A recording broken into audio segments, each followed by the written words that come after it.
Yo, welcome to the BST4 channel. Wingness, what's going on? What's happening, man? I went and I purchased the Lincoln L, which was crazy. I was talking to my man Jack the Fox, and I was telling him, I said, yo, you know I bought that Lincoln L, right? He was like, yo, you bought it? Yeah, I bought it. So now I'm showing everybody that I did buy it. To my man Fuzzy Wuzzy, man, yes, man, I'm back in the Lincoln gang, man, you know it. And to my man Third Gen, he was really adamant about me not buying another project car. But I understand what you're saying, Third Gen, but this is not a project car. This is more an investment, because I drive for a living and I need something with a little bit more room, and I need something that I'm more comfortable in. Now this car here is huge, you know what I mean? Look at the door on that thing, and the seat is all the way back. Now I can go ahead and go inside this thing and sit down. Mind you, I'm 6'7". See my knees?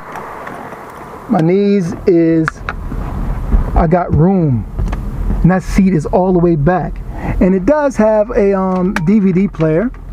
It does work, you know what I mean, but the interior in it is pretty nice. I gotta give it, the interior is about an 8, you know what I mean. For the high mileage that it's on this car, the interior is really not that bad. Carpet is pretty decent. It's black. I went and that's another reason too. The interior is black. Car is black. Up here, you know, it's pretty decent. The interior lights stay on. I think the door jar button is probably messed up on it or something like that, or some other stuff, because the headlights have issues also. But like I said, the interior is really not that bad. You know, can it be tightened up a little bit? Yeah, of course. You know, but other than that, man, it does work out pretty well. The selling point for me is the laid-back nature of the car. You know, that I can be able to sit back here, and that's what I like about the car. Other than that, the DVD player is just a plus, you know what I mean, and it does work. Does it work? Let's see if this thing works. Yeah, it works. So it doesn't have sound to it, but who cares about that right now? I mean, other than that, man, this thing is cool. Now, I'm not going to sit up here and say, oh man, that's the greatest things about this car. It has dings here, dings there. The rust spot, you go here, tail light needs a new one of those. Go around here, ding on the back there, right there in this corner part right here, and then a rust spot right there. This stuff is good, this stuff is good, this front bump fender is good, and then you have this headlight that's cracked, and the front bumper is bad and the rear bumper is bad also. That's mainly the problem with this car. Now also too, now when we get into the engine compartment, I had a few issues with the car. If I can open up this hood. Now the car is running this. Also, you got to remember the engine is 400K and it does smoke. When you really step on the gas now, it smokes. Before it used to smoke when you just start it up. I had put no smoke with some stop leak technology, and that thing worked pretty daggone good. It reduces the smoke 75%. This engine is really snappy. I'm very surprised on it. Now the trans is really not that great, but we're going to work with the trans until the trans breaks. I'm not concerned about all of that stuff. That stuff is easy to go get. Go buy a trans, get it installed, no big deal. My whole thing is the cosmetic nature of, you know, the body, and also the wiper motor doesn't work and the interior lights stay on, and I just got to figure all of that stuff out. When I first picked up the car, the windows didn't work on it, and I figured that out, and that was cool. But also too, the intake gasket on this is leaking too. Now, put an intake gasket on there. I was thinking about it, but it's smoking. It's like, do I want to do that? All I did was put K-Seal in there and it stopped the leak. So it does work on intake gasket leaks. Mind you, this leak wasn't internal, it was external, because it was on the COPs. You can click the link above over there, you can see that video. And also you can click the other link right over here too for the no smoke situation. I'm going to take it for a ride, take it back home, and see what's going on.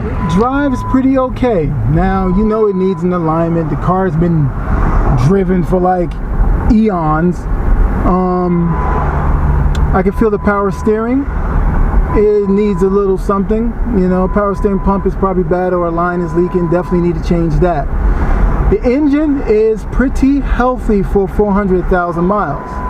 Now the interior lights stay on.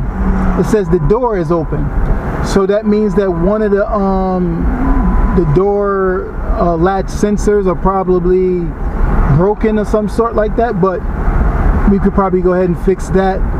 And the windshield wipers do not work at all. That's another issue that I have to address. So I mean, not for nothing, man, $360, $350 for this car is really not that bad. The brakes are okay. I'm gonna go get 3 more plugs and slap those in, and the engine should probably run 100% better. Again, I only put in around 5 plugs, and they were all bad, so the rest of them are probably all bad also. And gotta fix everything. Again, I'm not really putting too much money into the motor itself, because I do have a plan to take it out, like I was telling you guys. I really want the P71 motor in there, because it has all the oil cooler in there and everything like that. So along with that, I gotta check and see if this car has power steering cooler and also a trans cooler. More likely it does have a trans cooler, and I need to make sure all of that is legit. So that's what I'm more so worried about. Everything else is just whatever that is. So man, thank you guys for watching this episode of Build Something TV, man. Hope you guys were enlightened. You got to remember, man, this is an investment. It's not a beauty queen. It's not a great super duper deluxe car, but it's workable. Instead of me spending $3,000, I can make my own for less, the way I want it. Again, we're going to be looking for power steering cooler, trans cooler. If I swap the engine out, I have an oil cooler. That's how this car should have been from the factory. But you know how it goes. So man, check you guys out. See you guys on the flip side, man. Thank you for supporting. Thanks for clicking the like button, clicking the subscribe button, man. I do appreciate it. Can't stress this enough. This is not a project car. This is an investment. A pretty decent one at that. See you guys.